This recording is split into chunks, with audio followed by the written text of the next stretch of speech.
जा तनी फोन करके बोलाइए ले बनी। अब देखो तनी कहाँ हमार भैया बाहर ढेर दिन हो गइल बाटे हमरा गाँवे गइला। बतावा रे ई दुनू के सेवा करते करते बुझाता कि हम बुढ़ा जाएगा गाँवे ना जाए। जैसे बियाह करके आइल बनी हम गइलहू नहीं खी। हमार माई ओजी भौजाई सब हमार इंतजार करतिया।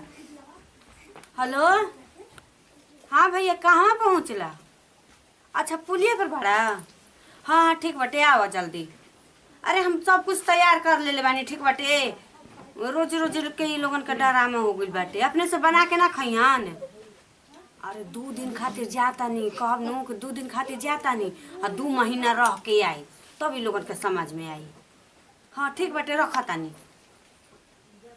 बताओ अहन नु अकाज नु कहाँ गइला हवन। एगो हमार मरद बाटे कि हे भगवान हम पूजा कैले रही कि हमार शेर लेखा मरद दिया, लेकिन हम इतनो ना जान ले रही कि शेर ना दिहन तो चूहा दे देलन भगवान हमरा के। बुझाता चूहा लेखा मरद मिल गए। हम का कर ये भोला भंडारी हमरा ऊपर इतना दया कर देलन, इतना दया कर देलन कि हम का कहीं जो ना मांगनी उ ना मिलल, लेकिन दूसरा कुछ मिल गई। ये इतना मरद ऐसा बाटे कि रोवे लगा था। हम नैहर जाके नाम ली ना तबे रोवे लगा था कि मत जो रे मत जो। अब बताओ हमारे गाँव के शौक नहीं कि हमारे सखी सहेली बिये ओजी तो आके ओजी इंतजार करती है। ये घड़ी जाए न तो मन तो करता कि हम होली बिताइए के आई। आ छोड़ा ना मर्दों के छोड़ा एगो मर्द के साथ एगो बूढ़ावा बाटे तो ओहू कहता कि हमरा से रोटिए ना बने। 2-4 दिन अपने से बना के ना खइहन। देखो तुम कहाँ गइल बड़न, उनको भी फोन करी का कर के बताओ पूछो तनी। हेलो कहाँ बनी जी? आई घर एता काम बाटे। हाँ ठीक बाटे आई जल्दी। ठीक बा बा ना ये बेरा तो हम कैसे जाके रहब, रुकबे ना करब। मारा भैया गाड़ी लेके आवा तड़ान, गाड़ी पर बैठ के अब चल जाई। अब पता नहीं फोन करके का कहले वाली खिसियाई वाली काले का तनी चली देखी काहे के फोन कइली। अरे बतिया तनी भैया के बोलौली वाली खिसियाई वाली जे का हो। ठीक बाटे कहाँ रहनी है जी? घूमे करनी है खिसियाई लोग काल को ना जाई पत का जाए के हम भैया के बोला देले बानी ठीक बाटे। मैंने काहे के बोलौलू हमके छोड़ के जेबू त फिर खाना दाना के बनाई कैसे पुरानी सुनी 2-3 दिन में आ जाए ठीक बाटे। ना ना तू झूठ बोलेलू, तू जेबू तो आइबू ना। मतलब हम लिखल बाटे हमरा में कि जाए त हम ना आईब। कोनो विश्वास नहीं खे भैया, हम नहीं जाएगी। ये बेरा देखिया आ गइलन भैया का कहियन हमर गांव जवारा के लोग अया त माना कर दे कि तबीयत ठीक नहीं खेना चाहिए। ओ काहे खातिर हमार तबीयत काहे न ठीक? हमार दुश्मन के तबीयत खराब हमार का ना ना जाए ना दे देख हम मत जा जेबू तो हम कैसे रह मर दे। अरे जैसे पहले रहत रही रउआ बाबूजी। अरे तो हमारे 2-4 गो रोटी बनाए के खा ले। नहीं खाना बनावे आवेला समझ मत जा छोड़ दे। हम ना रहत रही त के खाना बनावत रहे? के बनावत रहे? हां अब जब के बात रहे तब कर रहे। अब देखा तू चल जेबू तो खाना वाला बनी होनी ना। हम मान ली कि गांव जवार के बात बाटे बियाह करके आइल बने वो दिन ले गइल नहीं खी तो गांव जवार ने का कहिया संजी। अरे छोड़ा मत गांव जवार के चलिए हम तो के मोटरसाइकिल से ले जाके दिखा के घुमा फिरा के लेके चल लेकिन जाए नहीं दे।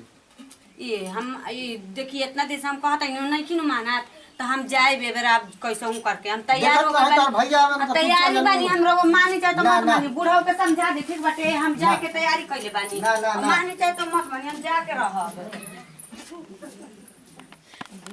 पूजा ए पूजा बचियो अरे नहीं खुका हो ए पूजा। अरे भैया मिलत का अरे बचिया हो जीव खा गेला का भैया गोर लगाता नहीं। खुश रह खुश रह खुश रह। गाड़िया नहीं लगाती गड़िया और अरे त खाच न हो गेल बा बारिश भइल बाटे त। हां सवेरे बारिश भइल हां त ऐसे गड़िया ओइ जे रोडवे पर कइले बनी खड़ा। अच्छा ठीक बाटे तैयारी कर ले ना हो। हां हम तैयारी चल के ऐसे कि हमारा पास टाइम नहीं थे फट दिन तैयारी भइले बा चल। हाय ला लइकवन के दे दी हाई कुल खा घरे जा कुल बूढ़ा बूढ़ी कुल। अरे बूढ़ा बूढ़ी से छोड़ा दा मिठैया कुल बूढ़ा बूढ़ी खइया। चलो हो चले के ना मत नहीं के बच्चा मर दे हमके छोड़ के। अरे आगे छोड़ के थोड़ी ना जाता नहीं कैसे हम रह तोहरा बिना ना ना मत ए रामी कैसे लइका नियन और जनो घर माने इजे रही नैहर घूमे ना जाई लइकिया। अरे काजी प्रणाम खुश रह कहाँ रही तना देर से एकदम अथी भई बड़ा हो घुमत रही कहाँ ले अरे बचिया के लिया था तनी तनी गांव पर घूमे फिरे के माई ए भैया सुनो तू चल जा यहाँ से काहे हैं एबे खिसिया के नहीं खेजा देबे के बाबूजी ना ना माने जीवन भर खातिर कैले ही जिंग बहनिया के ए भैया पनिया के दे गरम का ठंडा बहनिया के हो। और तो 2 दिन खातिर हमने पीना- तो मर जल्दी खइले भी अरे ना अपन हाथ 2 दिन बना के खा डाले बाजार पहिले ना लोग खात रहल हा भूखले का अरे रह पहले के बात अलग रहा बतिया के बतियाओ तो हमरा के हो तोही बतियाओ बाबूजी चल जी हलिया के ए बच्चिया देखो गोर गोरदा दे के टाइम नहीं ए भैया चलो ना छोड़ा ना इ लोगन के रोज माने रोज के जबरदस्ती नाटक लिया बजा। जाए के पड़ी ना हो हां हम ठंडवा में गरम का पनिया के दे अरे तो 2 दिन बना के अपने लइका से बनवा के गरम करवा के पी ली है ए भैया ना तो लिया के जा देखो हम मुझे घसरी लगा के नहीं बाबूजी मत हम ना दे दे हम ना अरे ई लोग के नौटंकी हम जान ऐसा खिलौड़िया पर गए ई फेंका बापे दो। बेटा के नौटंकी हम बड़ी दिन से देखत नहीं तू चल बचिया हमन के चले के ना छोड़ ना ना चल देखा मत जा हम नहीं रहब तोरा बिना आयु ए भैया देखो तोहन जान के नौटंकी भुलाए वाला नहीं मुझे खेला मुझे हो आयु दादा अरे मतलब तू छोड़ा 2 दिन खाना जा दा अपने माई से भेंट ना कर जाई यार हम लिया के जाई हम भेंट अरे मुझे हो हमार लइका खइला रे छोड़ दे गजब हाल में कहले के तुम नौटंकी ए भैया आओ बच्चा को पकड़िए मुझे सन हो अरे तो बकरिया के 1 दिन 2 दिन ना खिया सकेला तू गोड़ हाथ जोड़ के भैया कैसन घर में हमरा के बियाह कर देला हो अरे छोड़िए हम तो मत। खते बानी कहे सन कुछ सब हम छोड़िए, गोड़ दो। नहीं खींचे कोई के मत जा घर छोड़ के अरे तो आयु ना खबर नहीं अरे मतलब पहले बतिया सुनो बा ना हमरा लिया के छोड़ के नहीं जाते आयु अरे मतलब 2 दिन खातिर जाए दो माइले भेंट ना आयु भैया ये अरे चल चल चल अरे मैं तोहना के गजब हाल भाई जब मैं टंकिया वाला हो जा का कुल अरे रुका हो चले बस चल के हंजन के नोट छोड़ ए भैया सुनो